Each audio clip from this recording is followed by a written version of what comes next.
Good evening दोस्तों। आज हम फिर से टॉपर्स की कॉपी को देखने के क्रम में ये देख रहे हैं कि 3 मार्कर में 3 लाइन में हमको कैसे उत्तर देना है।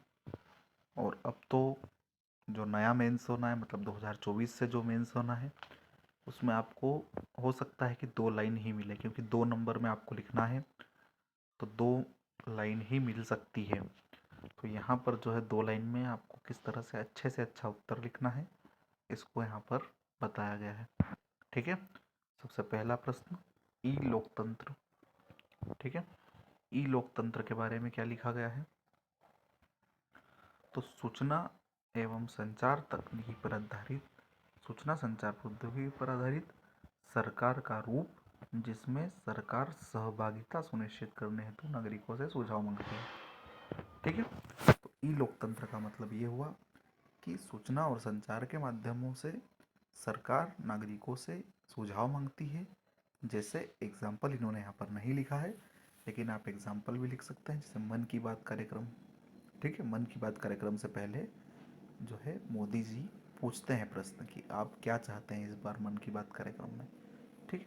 15 अगस्त के अगर स्वतंत्रता दिवस के अभिभाषण में अगर प्रधानमंत्री नरेंद्र मोदी को कुछ ऐड करना है तो आप सुझाव दे सकते हैं कि वो भाषण में क्या चीज़ें ऐड करें। तो सोशल मीडिया के माध्यम से या ऑनलाइन माध्यम से आप सरकार से जो जुड़ाव महसूस करते हैं या सरकार आपसे जो सुझाव मांगती है, तो इसको हम ई लोकतंत्र के अंतर्गत रखते हैं। ठीक है। अगला प्रश्न अगर हम देखें तो नव लोक प्रशासन में 4D से क्या तात्पर्य है? ठीक है। तो जो न्यू पब्लिक एडमिनिस्ट्रेशन होता है, इसमें 4D की अवधारणाएं खूब चलती है। एक होता है डेलीगेशन, मतलब प्रत्यायोजन। ठीक है। डी डेमोक्रेसाइजेशन। ठीक है, डेमोक्रेसी, लोकतंत्रीकरण। और विकेंद्रीकरण मतलब डिसेंट्रलाइजेशन। और विनौकरशाहीकरण मतलब डी ब्यूरोक्रेटाइजेशन।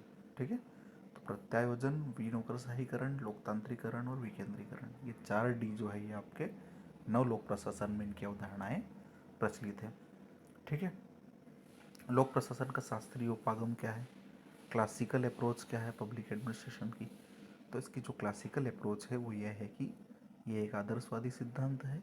संगठन की संरचना और निर्माण पर बल दिया जाता है और आर्थिक तत्वों को वरीयता दी जाती है। समन्वय, प्रशासन एवं प्रबंधन पर बल दिया जाता है। ठीक है। तो लोकतंत्र का या लोक प्रशासन का जो शास्त्रीय उपागम है, उसमें सबसे ज़्यादा जो बल दिया जाता है वो आपके डिसेंट्रलाइजेशन, जिसको हम कहते हैं विकेंद्रीकरण, को सबसे ज़्यादा इस पर जोर दिया जाता है। ठीक है। कि शासन का केवल एक स्तर पर या एक व्यक्ति पर शासन केंद्रित नहीं होना चाहिए, बल्कि शासन का निम्न स्तर तक जो है सहभागिता इसमें होनी चाहिए। ठीक है। तो ये आप यहाँ पर लिख सकते हैं। हार्थोन प्रयोग। तो हार्थोन के जो प्रयोग थे वो क्या थे? प्रतिपादक इसके एल्टन मेयो थे, बात तो सही है। मानवीय संबंधों पर आधारित थे। इसके 4 चरण देखे जाते हैं। पहला प्रकाश का प्रभाव, दूसरा रिले असेंबली टेस्ट का प्रयोग, तीसरा बैक वायरिंग का प्रयोग और चौथा साक्षात्कार का प्रयोग। तो एल्टन मेयो ने अपने 4 प्रयोग किए जिसको हार्थोन प्रयोग कहते हैं, और उसके आधार पर उन्होंने निष्कर्ष निकाले। जैसे प्रकाश की अगर हम बात करें तो उन्होंने अपने कर्मचारियों को, जैसे मान लो एक ऑफिस में 10 लोग काम कर रहे हैं, तो उन्होंने एक बार उनको कम लाइट में काम करने के लिए दिया और वही काम एक ज़्यादा लाइट में करने के लिए दिया। तो उन्होंने पाया कि जो कर्मचारी थे उनके काम में अंतर पाया गया, लेकिन वो इसलिए नहीं पाया गया कि उनको कम या अधिक लाइट दिया गया, बल्कि उनके काम में अंतर इसलिए आया कि उन पर निगरानी रखी जा रही है। ठीक है। तो जब आप अपने कर्मचारियों पर अतिरिक्त निगरानी रखते हैं या एक्स्ट्रा उन पर प्रेशर डालते हैं तो उनकी उत्पादकता पर प्रभाव पड़ता है। ठीक है। तो ये इनका प्रकाश का प्रभाव था।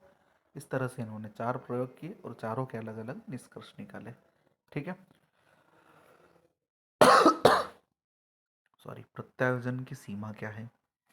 तो आपको प्रत्यायोजन की सीमाएं बताना है। सांगठनिक समन्वय का अभाव, सांवेगिक बुद्धिमत्ता का स्तर कम, उच्च अधिकारी की निरंकुश प्रवृत्ति और आत्मविश्वास या आलोचना का भय। ठीक है, तो निम्न से उच्च स्तर पर जो सीमाएं होती है वो यहाँ पर बताई गई है।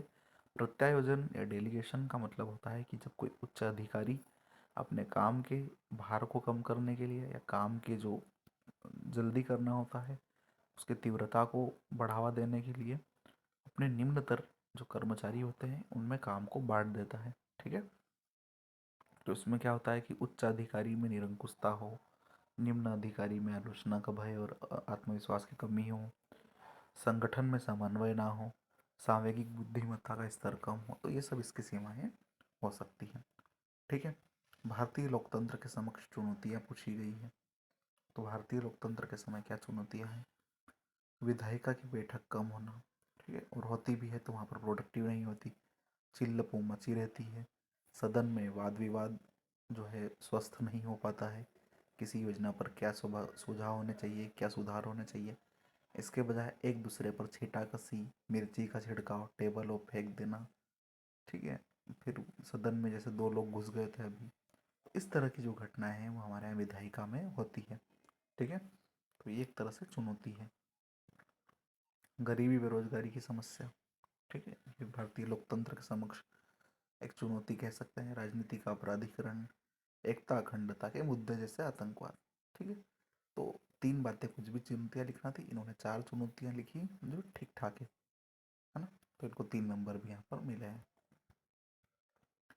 भारतीय अर्थनीति विकास की एक दिशा, ठीक है, तो ये दीनदयाल उपाध्याय द्वारा लिखी गई थी। तो दीनदयाल उपाध्याय की आर्थिक चिंतन पर एक पुस्तक, भारतीय अर्थनीति विकास की एक दिशा। ठीक है, एकात्म मानववाद का जो है आयाम, पूर्ण रोजगार और आर्थिक समानता की बात की गई है। ठीक है, तो सभी को रोजगार दिया जाना और आर्थिक समानता को स्थापित करने के लिए भारतीय अर्थनीति विकास की एक दिशा को लिखा गया। ठीक है, मैनकाइंड जो है ये पुस्तक किसके द्वारा लिखी गई? राम मनोहर लोहिया के द्वारा।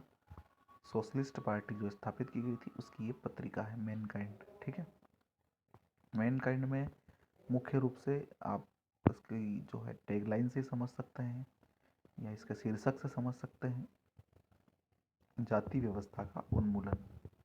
ठीक है, अब जयप्रकाश नारायण की सामाजिक सक्रियता जो है वो क्या थी?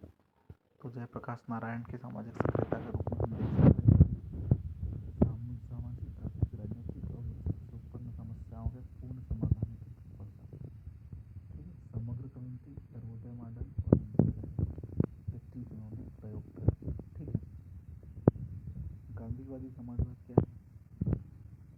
तो गांधीवादी जो समाजवाद है वो उन्होंने हिंद स्वराज नाम की पुस्तक में गांधी ने इसको लिखा था और इसके अंतर्गत जो है सबका साथ सबका विकास, जो आज मोदी जी के द्वारा अवधारणा दी गई है, गांधी जी की अवधारणा पर आधारित है, जिसको सर्वोदय की अवधारणा कहते थे।